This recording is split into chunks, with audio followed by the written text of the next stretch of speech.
Hello and welcome to another video on our series about VCE Media, Unit 4, Area of Study, Media Influence.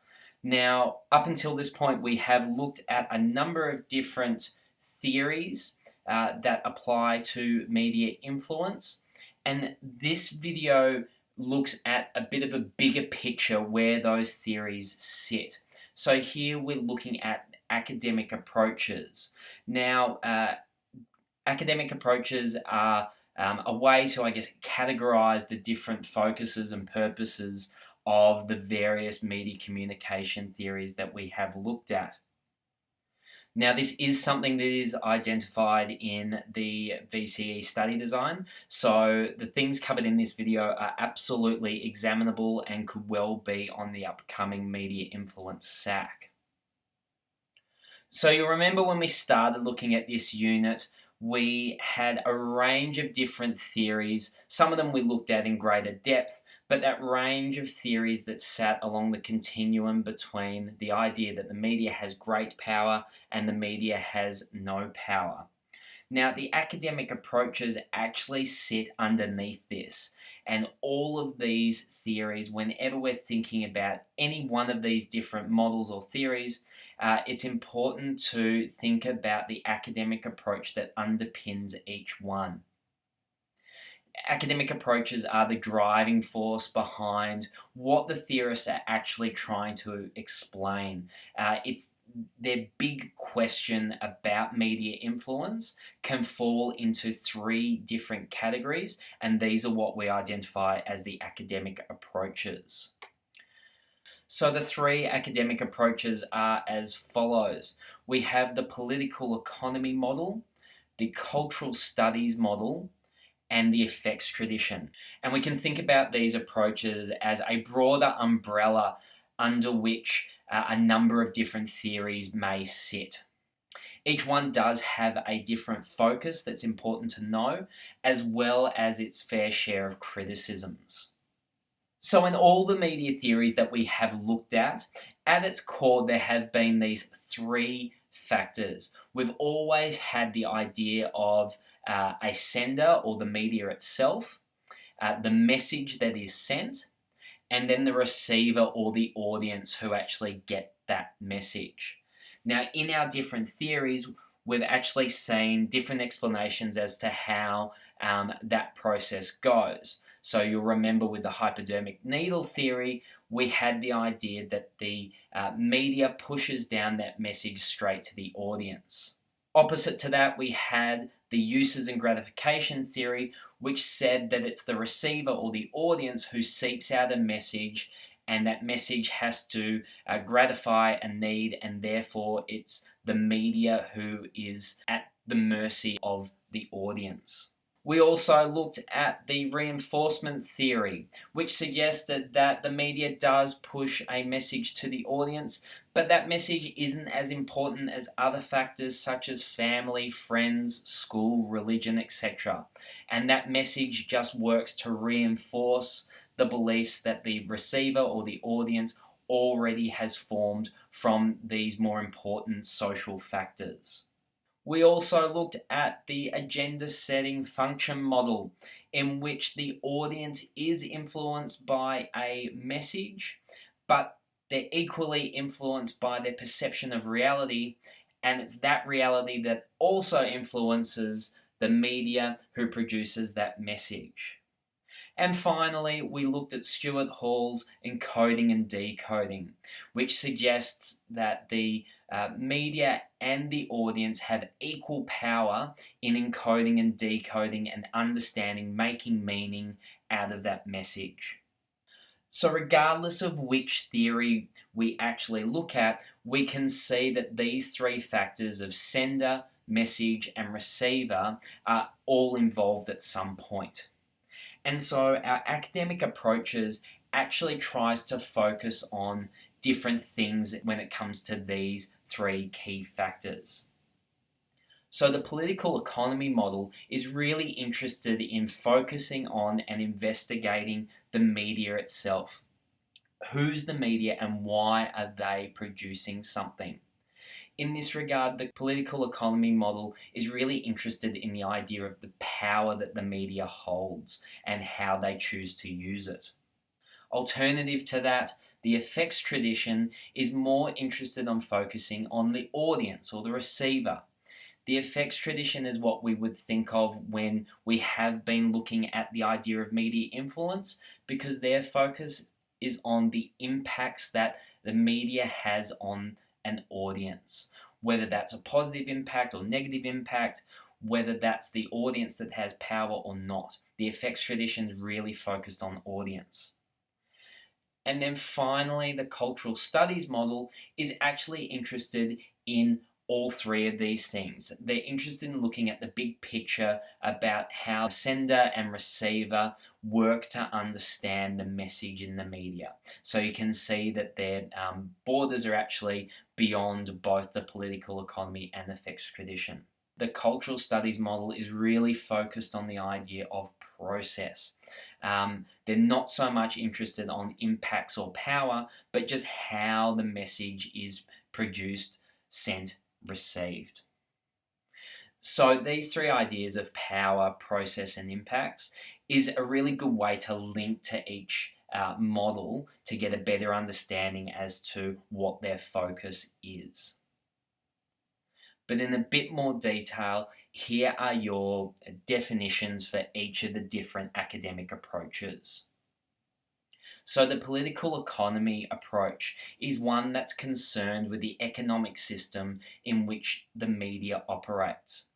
It focuses on the power of media ownership and the uses and abuses of that power. For example, they look at things like government-owned and run media. So in countries like China and North Korea, and in the past, Nazi-occupied Germany, the uses of the media by the state, by the government, to actually put forward propaganda. A contemporary example of this might be looking at how Donald Trump currently treats the media. Any media organisation that speaks out against him, he labels as fake news. It's fake, phony, fake. Whereas any media that actually supports him, he promotes them as being the truth. But the political economy model doesn't just look at propaganda and government-run media. It looks at the involvement of advertisers and multinational corporations that might own part of the media but also have other ownership interests elsewhere, and how they use the media to actually promote their own interests. So the political economy model can apply to countries where we would believe that the media is free and that there is a level of democracy. The political economy model still thinks that there is an abuse of power in even those countries like Australia, like America. The effects tradition as an approach, it's the study of media influence that's focused on the effect that the media has on audiences. So its main concern is what the media does to people. So we can think of this when we've looked at the hypodermic needle theory, and that the focus of the effects tradition is to answer that question of just how are people influenced by the media and to what extent they're influenced. So examples like the War of the Worlds broadcast really fit in with the effects tradition. And finally, we have the cultural studies model. Now, this is an approach to the study of media influence that considers media communication within a wider context of society. It's really concerned with the bigger picture and how the process of media communication works. So it's not necessarily interested in what the media does to people or who owns the media and what power they have. It just wants to know how the whole thing works as a whole and within the broader society. So there are your three basic definitions for each of the approaches. I've highlighted the important parts that distinguish them from the others, but it is something that you should be able to put into a couple of sentences and answer in an exam question. In a bit more detail, we might need to look at comparing different factors and different features from each of the three models. And the way that we can compare them is in terms of their different focus or what main question they're trying to answer. We can look at it in terms of the different theories and theorists that sit within each of the models, and we can look at their strengths and weaknesses. So, as far as the political economy model goes, its focus is on who owns the media and the power that they wield. Typically, it's seen as being a power that is abused and is meant to influence an audience for the benefits of only those who hold that power. Now, it doesn't necessarily have any particular theories that we have looked at in the past. The political economy model tends to be a theory within itself, and its main theorist is a political philosopher, Noam Chomsky. And Chomsky's approach is really concerned with looking at the power of the media and how that power works within political circles as well as economic circles. A strength of the political economy model is that it's really concerned with the question of why behind media influence rather than how. It doesn't really care about how the audience is influenced in the end, but really why are they being influenced and who are the people who are in charge of the media and what's their purpose in attempting to influence audiences. Although it does also have some weaknesses, one of which is that it doesn't focus on societal influences. It sees the media as being the big evil and that society doesn't necessarily have other things that influence it. It's also criticised for being fairly pessimistic without highlighting any of the positive benefits of a media. It looks at it in really a negative light and seeing it as abuses of power. Finally, a weakness is that typically it is seen as being theoretical and not necessarily as rigorously scientifically tested as some of the other theories. Moving along, the cultural studies model is focused on how the media communication process works within wider society. One of the main theories to refer to when thinking about the cultural studies approach is Stuart Hall's encoding, decoding. That's the theory that really doesn't care about whether the audience is influenced or not. It's just focused on the process of just how is it that we can, as an audience, understand a message in the media and how it is that media makers can actually encode a message that audiences can understand. One strength of this particular approach is that it looks at the bigger picture of the media's role in society. It doesn't just look at the media itself with blind blinkers on. It looks at the media and also looks at other factors as well and how that influences audience understanding of the meaning in the media. Another strength is that it doesn't necessarily assume or care about the nature of media influence. It kind of appreciates that different media at different times might influence different audiences in a different way. So in appreciating that, it tries not to address that sort of idea and just looks at the bigger picture of how communication through the media works. However, a main weakness of this approach is that it does ignore those positive and negative effects, and it does ignore the potential power of the media. So while it's just sort of explaining the process, unlike the political economy model, it really doesn't appreciate that the media can have a profound and negative effect on audiences. Finally, the effects tradition is what we've really been focusing on as part of this unit because its focus is what effects or what impacts does the media have on audiences. And so if we think about a theory that fits within the effects tradition, none works better than the hypodermic needle theory. The effects tradition, you can see by that word tradition, it is the oldest of these three approaches because it was really in the early 20th century that people wanted to know what kind of influence the media had on audiences. One of the strengths is that it is scientifically tested and with quite rigorous sort of studies. It does apply a scientific approach to their studies, whereas the other two are mainly theoretical. Another advantage is that the things that certain theorists try to test within the effects tradition are really specific and have a directed focus. However, the effects tradition does have a number of weaknesses. Often it's criticised for the theories being too simple and fails to appreciate the bigger picture like cultural studies does. And another weakness is within the effects tradition, there is no consensus on the true nature and extent of media influence. We have a number of different theorists that have reached different conclusions about the true impact on audiences of the media. And so, because there is still this debate, it's really hard to see the effects tradition as having a definitive answer to the question that they are asking. To further highlight the strengths and limitations of each academic approach, let me give you an analogy that you may or may not find useful. Imagine that you're at school and you hear that your friend has just had a massive argument with a teacher in the previous lesson. You were in a different class, so you weren't there to witness it. So you go and approach a couple of people who were present at the event.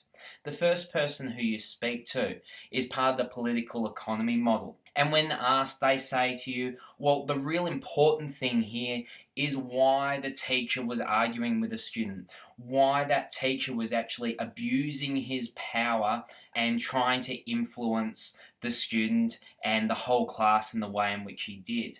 Your friend is saying, oh, he's just a massive bully, and all that this teacher wants to do is just consolidate his power and intimidate the rest of the class. Now, that's useful information to you, but it doesn't exactly explain what happened. So you go to another friend and you ask them about the incident. And that friend's part of the cultural studies model.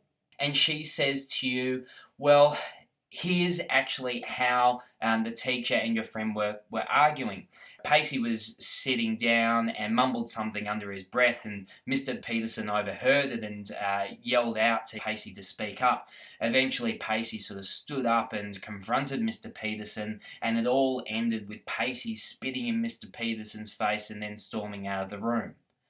Again, that's really useful information to actually find out, how they were arguing and what actually happened between them, but it doesn't actually explain what they were arguing about. It just tells you the process of that argument.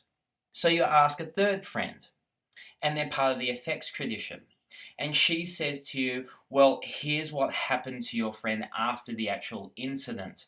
So Pacey and Mr. Peterson were actually arguing about a poem that Jack had written, and Pacey has actually gone off and he's approached the school board and he's trying to get Mr. Peterson fired. So Mr. Peterson really had no effect on Pacey whatsoever. He thought that he was being influential, but absolutely had no influence on Pacey.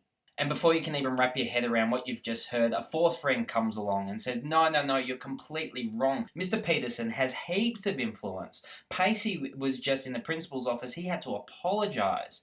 And further to that, Jack, who was also in the classroom, he's gone home in tears about Mr. Peterson's comments. No, ignore what you've just heard. Mr. Peterson is totally influential in the effect that he has on the students in his class.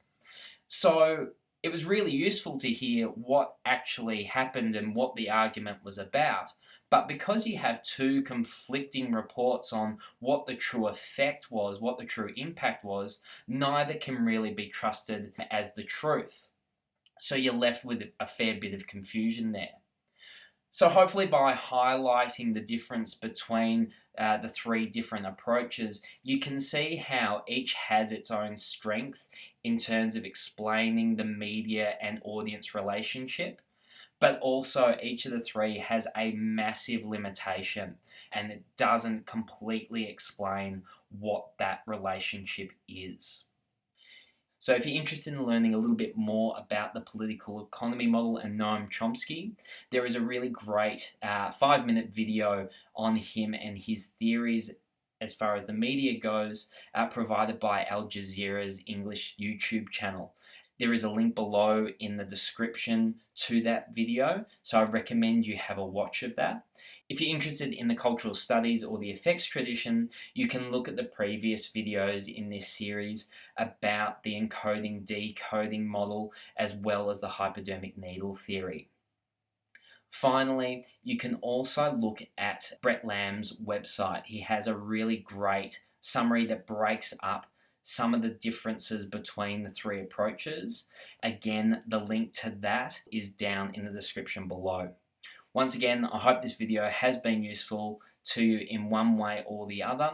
Please feel free to comment if there are any questions or if you'd like to contribute more to the discussion about these academic approaches. Thanks very much.